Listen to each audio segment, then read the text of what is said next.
Véritable forêt de gratte-ciel, à la pointe des technologies les plus avancées, New York est l'archétype de la ville futuriste. Une série de découvertes récentes montre pourtant que cette gigantesque métropole est le fruit de concepts élaborés il y a plusieurs milliers d'années. Depuis les spectacles sanglants organisés dans l'ancêtre de l'actuel Madison Square Garden, jusqu'aux manifestations mises en scène sur Times Square selon les prescriptions d'un calendrier néolithique, vous allez découvrir que tout ce que vous pensiez savoir de la grosse pomme est en réalité l'héritage de nos lointains ancêtres. En route pour un voyage aux origines de New York.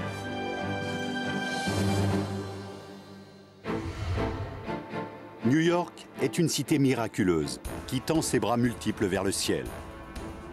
L'Empire State Building, Wall Street, Times Square. Les États-Unis commencent officiellement l'année à New York. Le monde entier compte ses deniers au rythme des pulsations de Wall Street. Ce territoire, à peine grand comme 20 stades de football, exerce une influence extraordinaire sur toute la planète. Ces merveilles du monde moderne, devant lesquelles on s'extasie, n'auraient-elles pas des origines plus anciennes? Une série de découvertes récentes révèle que nombre d'entre elles sont en fait les héritières de réalisations du monde antique longtemps oubliées. Pensez aux grandes villes de l'Antiquité, Athènes, Rome, Alexandrie, Babylone. C'étaient des endroits extraordinaires, des lieux dont tout le monde parlait, de véritables légendes à leur époque. On a ainsi retrouvé la preuve de l'existence de rues entières bordées de cinéma, 2000 ans avant la naissance de Steven Spielberg. De stades immenses équipés de toits ouvrants, de passages secrets souterrains permettant à des millions d'habitants de survivre. Si bien qu'il va falloir revoir nombre de chapitres de notre histoire entre les premières implantations humaines et ce qui apparaît aujourd'hui comme le symbole même de la ville moderne. Quels que soient les problèmes que puissent avoir les villes, les gens veulent y vivre. Elles agissent comme des aimants sur les êtres humains. C'est une tendance inexorable qui a démarré dès le départ, dès que la civilisation urbaine a commencé à se mettre en place. Chaque capitale antique se devait d'avoir son monument, un édifice emblématique capable de fédérer ses habitants et de lui servir de carte de visite. À New York, c'est la Statue de la Liberté qui accueille les immigrants à la porte du Nouveau Monde depuis 1886. Pour les Américains, c'est le symbole même de la liberté. Pour le monde entier aussi, probablement. Or, cette statue ne se dresserait peut-être pas là où elle se trouve aujourd'hui si un ingénieux système enfoui dans les ruines de la plus grande réalisation architecturale de l'Antiquité n'avait pas existé. Si l'on en croit la légende, l'île grecque de Rhodes abritait au IIIe siècle avant notre ère l'une des 7 merveilles du monde, le fameux Colosse. Cette statue monumentale d'une trentaine de mètres de haut était un peu plus petite que la Statue de la Liberté. Le colosse avait des mains de près de 4 mètres de long et pesait plus de 225 tonnes.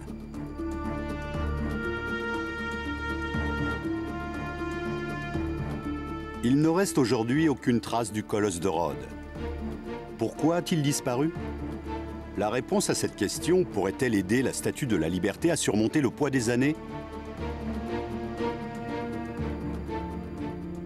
En reconstituant le puzzle que forment les fragments de bronze retrouvés sur place et les indications contenues dans les ouvrages techniques anciens, il est aujourd'hui possible de résoudre l'énigme de la destruction du colosse. Notre enquête commence plus de 300 ans avant notre ère, alors que Rhodes est assiégée par l'armée du général Démétrios Poliorcète. Ce dernier dispose notamment d'une tour de plus de 40 mètres de haut, l'Hélépolis, ce qui veut dire preneur de ville en grec classique. Mais Rhodes résiste victorieusement à Démétrios, qui finit par lever le siège au bout d'1 an, abandonnant sur place son imposante tour.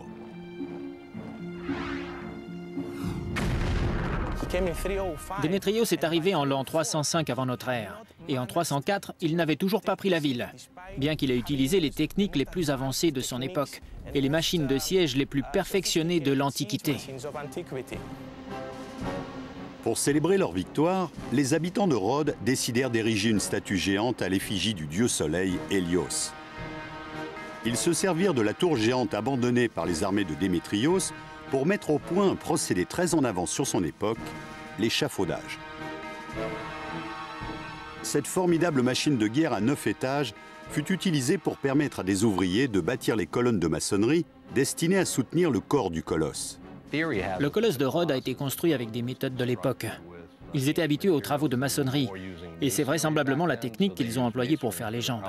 Ils ont donc élevé des colonnes, c'est le genre de structure capable de supporter le poids de l'ensemble de l'édifice.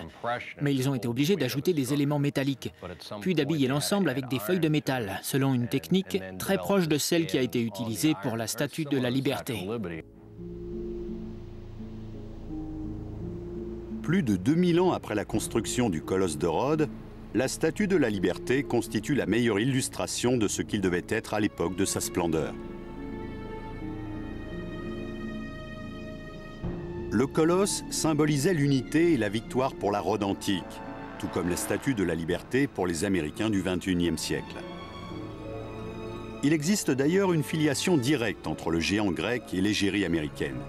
Un lien voulu par le créateur de cette dernière, le sculpteur français Frédéric Auguste Bartholdi. Auguste Bartholdi, le créateur de la Statue de la Liberté, avait étudié l'art antique. Lorsqu'il était étudiant, il avait découvert les œuvres des grands architectes grecs et romains. Puis il était parti en Égypte pour y étudier les réalisations monumentales des Égyptiens. Mais le colosse de Rhodes le fascinait tout particulièrement, car il avait une véritable passion pour la statuaire monumentale. C'était presque une obsession. Il voulait absolument recréer à l'époque moderne l'un des plus grands colosses de l'Antiquité. Glenn Leach est architecte. Il a consacré sa vie à l'étude de la Statue de la Liberté. Au lendemain des attentats du 11 septembre, il a été chargé de revoir les mesures de sécurité entourant le monument et de faire ce que ses lointains prédécesseurs n'avaient pas pu faire, assurer la pérennité de l'emblème de sa ville natale. La Statue de la Liberté occupe depuis toujours une place privilégiée dans mon cœur. J'ai grandi sur Staten Island, en face de Manhattan. Et j'ai vu la statue des centaines de fois en prenant le ferry. Ça a été un plaisir immense et une grande fierté de travailler à la modernisation de la Statue de la Liberté, de l'aider à passer le cap du XXIe siècle. En examinant de près la Grande Dame de New York, Glenn Leach a eu la surprise de constater qu'elle présentait de nombreuses similitudes dans sa conception même avec le défunt colosse grec. Le colosse et la Statue de la Liberté ont beaucoup de points communs, à commencer par leur emplacement. L'un comme l'autre ont été érigés à l'entrée de l'un des ports majeurs de leur époque. Et l'un comme l'autre font partie des plus grands monuments de leur temps. Glenn Leach s'est appuyé sur la connaissance approfondie qu'il avait de la Statue de la Liberté pour brosser le portrait du colosse de Rhodes tel qu'il devait être il y a quelques 23 siècles. En vieillissant, le cuivre se couvre d'une pellicule de verre de gris, qui donne cette sorte de patine que l'on voit aujourd'hui sur la Statue de la Liberté. Les anciens affirment cependant que le colosse avait gardé son brillant. Ce devait être très impressionnant de voir cette structure gigantesque luire au soleil. La construction du colosse de Rhodes fut une véritable prouesse technique. Des milliers d'ouvriers travaillèrent pendant 12 ans pour mener à bien un projet qui coûta l'équivalent actuel de près de 2 milliards d'euros. Or, si l'on en croit les sources de l'époque, ce formidable monument aurait finalement eu une existence très éphémère. Malheureusement, le colosse de Rhodes s'est effondré alors qu'il n'avait que 52 ans. Il s'est brisé au niveau des genoux lors d'un tremblement de terre. Ce désastre trouve un écho inquiétant dans l'actuel New York. La ville se trouve en effet à la croisée de plusieurs failles majeures. Les spécialistes estiment que la région sera un jour frappée par un tremblement de terre de grande ampleur qui pourrait causer des dégâts considérables. La Statue de la Liberté pourrait alors s'effondrer au beau milieu du port. Heureusement, les ingénieurs américains qui ont tiré la leçon du colosse de Rhodes ont procédé à une modification fondamentale de la structure externe de la statue. Cette maquette montre la structure de l'enveloppe externe. Nous avons ici une plaque acrylique, mais l'original est bien entendu en bronze. Elle est maintenue par une barre de fer. Cette barre est mobile, ce qui donne une certaine souplesse à l'ensemble de la statue et lui permet même de bouger au gré du vent. La Statue de la Liberté peut ainsi tanguer et se déplacer d'une douzaine de centimètres dans tous les sens. Cette faculté que lui ont donnée les ingénieurs de l'époque moderne lui évitera peut-être de connaître le sort du colosse.